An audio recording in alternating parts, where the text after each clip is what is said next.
আসসালামু আলাইকুম। আমি MN Shahin Parvin daily blog থেকে বলছি।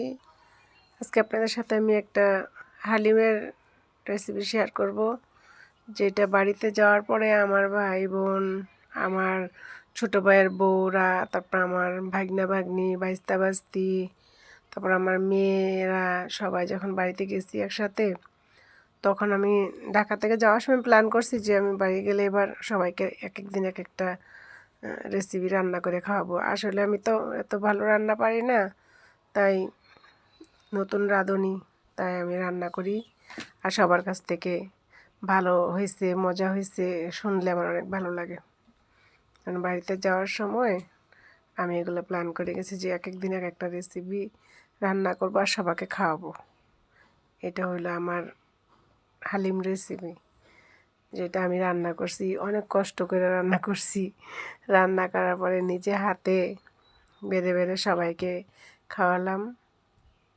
খাওয়ানোর পরে আমার মনে হলো যে আমি সার্থক। সবাই রান্না খেয়ে বলল, আপা অনেক মজা হয়েছে। অনেকরা আমার ভাগনারা বলছে খালামণি অনেক মজা হয়েছে, মেয়েরা বলছে আম্মু অনেক মজা হয়েছে, ভাইয়ের মেয়ে বলছে ফুপ্পি অনেক মজা হয়েছে। এভাবে সবার কাছ থেকে যখন এগুলো শুনছি আমার অনেক ভালো লাগছে। মনে হয়েছে যে আমার রান্নাটা অনেক সার্থক। আমি রান্না পারি, কিন্তু আমি মনে করতাম আমি রান্না পারি না। কিন্তু সবাইকে আমি আমার আম্মাকে দিছি, সবাইকে দিছি হাত দিয়ে দিয়ে, নিজের মতো করে আর কি সবাইকে সমানভাবে দিছি, যেন কেউ বলতে না পারে এই আমারে বেশি দিছো, এই আমারে কম দিছো। সবাই খেয়েছে, অনেক মজা বলছে। আমার ছোটো ভাইয়ের বউ তো বলছে আপা অনেক মজা হয়েছে, অনেক, এত মজা হয়েছে।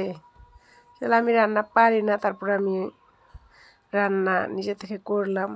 দেখি আম্মা আবার আদা দিয়ে, কাঁচা আদা দিয়ে খেতে চায় না। আম্মারে বললাম আম্মা যেটা দিয়ে খাইতে হয় সেটা দিয়ে খাও। আম্মার একটু বেশি দিছি। আম্মা আম্মা তো বলে ভাতই খাবো না রাতে। আর ভাইয়ের বউরা সবাই এদিন হালিম খাওয়ার পরে কেউ আর ভাতই খাইতে চাইছে না। সবাই বলে কি না আমরা ভাত খাবো না। আর কেউ, আর মেয়েরাও, না আমরা ভাত খাবো না, রাতের খাবার শেষ। অনেক ঠান্ডা পড়ছে তো বাড়িতে। হালিম খাওয়ার পরে সবাই বলতেছে কি আমাদের এখন শীত চলে গেছে। ও ভালো, ওয়াও, তোমাদের এক কাজে দুই কাজ হয়েছে। তোমরা হালিম খাইছো, তোমাদের রাতের খাবারও মানে লাভ হয়েছে, তারপরে তোমাদের শীতও চলে গেছে। এই কথা শুনে তো আমার আরও ভালো লাগছে। যা ভালো হয়েছে, রান্না হয়েছে, ওদের খাওয়াও মজা হয়েছে। আসলে কি সবাই যখন একসাথে বাড়িতে যাই, খাওয়া দাওয়া করি, রান্না করি, এটা সেটা খাই, বিকেলে সকালে বানাই নিজের মতো করে এক একদিন এক একজনে, অনেক ভালো লাগে। তখন বাড়ি থেকে চলে আসলে আবার ওই কথাগুলো মনে পড়ে, ভিডিওগুলো দেখলে খারাপ লাগে, আবার সামনের বছর যাওয়ার জন্য ইচ্ছা হয় যে আবার যাই, সবাই একসাথে হই, একটু গল্প করি। যখন থাকি তখন হয়তো খারাপ লাগে, বাচ্চারা কথা বলে চিল্লাচিল্লি করে, হাউমাউ করে, পড়াশোনা করে না, এই সেই বিচার নালিশ, যখন তখন খারাপই লাগে, একরকম রাগ হয়। কিন্তু যখন বাড়ি থেকে চলে আসি তখন আবার এই স্মৃতিগুলো মনে হয় যে কী জন্য রাগ করলাম, কী জন্য কাউরে বললাম কিছু। ভালোই তো লাগছিল, সবাই একসাথে ছিলাম। আসার সময় তো আবার এরকম খারাপ লাগে যে ধরো মনে হলে সেই দিন বললাম যে কবে যাব কবে যাব, আবার তো যাওয়ার সময় হয়ে গেছে। তো বাড়িতে গেলে আসতে ইচ্ছা করে না, আসলে যাইতে ইচ্ছা করে না। একে একে সবাই যখন আবার চলে যায় তখন অনেক খারাপ লাগে। আমার ছোটো ভাইয়ের বউ, ওরা চলে আসছে, ছোটো ভাইয়ের বউ চলে আসছে, তার 4-5 দিন পরে আবার আমার আরেক ছোটো ভাইয়ের বউ চলে আসছে, তারপরে আবার আমি আমার মেয়েদের নিয়ে চলে আসছি।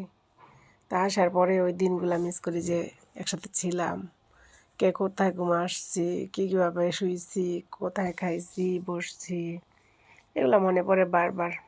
খারাপ লাগে তখন যে বোনের ছেলেরা একটু দুষ্টামি করে, ভাইয়ের বাচ্চা একটু দুষ্টামি করলে তখন এই দুষ্টামি করিস কেন, এই কান্না করে কেন, এই করছো কেন, সে করছো কেন। কিন্তু পরে বাসায় আসলে খারাপ লাগে যে কেন বললাম, কেন ওদেরকে ধমক দিলাম।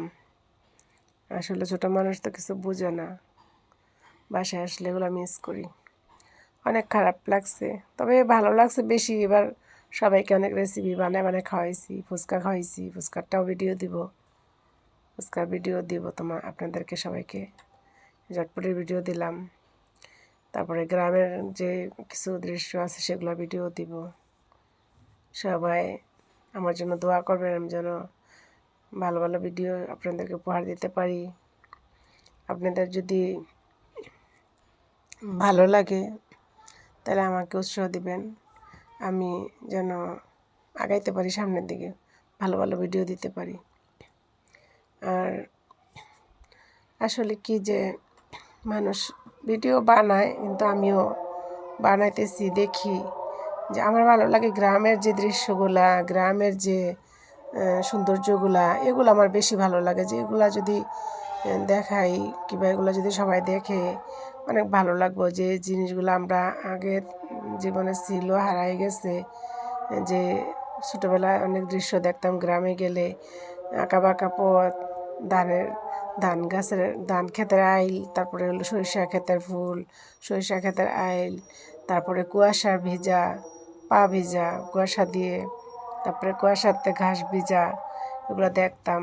সিম গাছে কুয়াশাতে ভিজা, এগুলো অনেক ভালো লাগতো। সিমের ফুল অনেক ভালো লাগতো, মাটির ঘ্রাণ, তারপরে কিছু কিছু ঘাস ফুল, এগুলো ভালো লাগতো দেখলে। এগুলো দেখার জন্য মূলত যাওয়া গ্রামে, মাটি পাড়ানো একটু, তারপরে আত্মীয় স্বজনকে দেখা, পিঠা খাওয়া, এই আর কি, এগুলা নিয়েই আর কি গ্রাম। এটাই ভালো লাগে। গরু, হাঁস, মুরগি এগুলো দেখা যায়, ভালোই লাগে। যারা যায়, বাচ্চারা যখন যায় বাড়িতে, ওরা দেখলে অনেক খুশি হয়। পুষ্কুনি মাছ, পুষ্কুনির মাছ, এগুলো দেখে। গাছের ফল, নিজের গাছের ফল ধরা থাকে, পায়রা খায়, চিরা, এগুলো ভালো লাগে। আর কিছু না। দেখা যায় শহরে সব কিছুই পাওয়া যায়, কিন্তু ওই গ্রামের যে একটা ভালো লাগা সেটা তো আর পাওয়া যায় না। জন্য প্রতি ডিসেম্বরে যাইলে বাড়িতে অনেক ভালো লাগে। সবাই বাচ্চাদের পরীক্ষা শেষ হলে যাইতে চায়, গেলে একসাথে খাওয়া দাওয়া করলে অনেক ভালো লাগে, একসাথে থাকলে আড্ডা দিলে অনেক ভালো লাগে, এই আর কি। এটা আপনাদের সাথে আমি শেয়ার করলাম। যদি আমার ভিডিও ভালো লাগে তাহলে আপনারা সাবস্ক্রাইব করবেন, লাইক করবেন, কমেন্টস করবেন, শেয়ার, বেশি বেশি শেয়ার করবেন। ঠিক আছে, আমার জন্য দোয়া করবেন সবাই, আমি যেন ভালো ভালো ভিডিও দিতে পারি। আসসালামু আলাইকুম, আল্লাহ হাফেজ।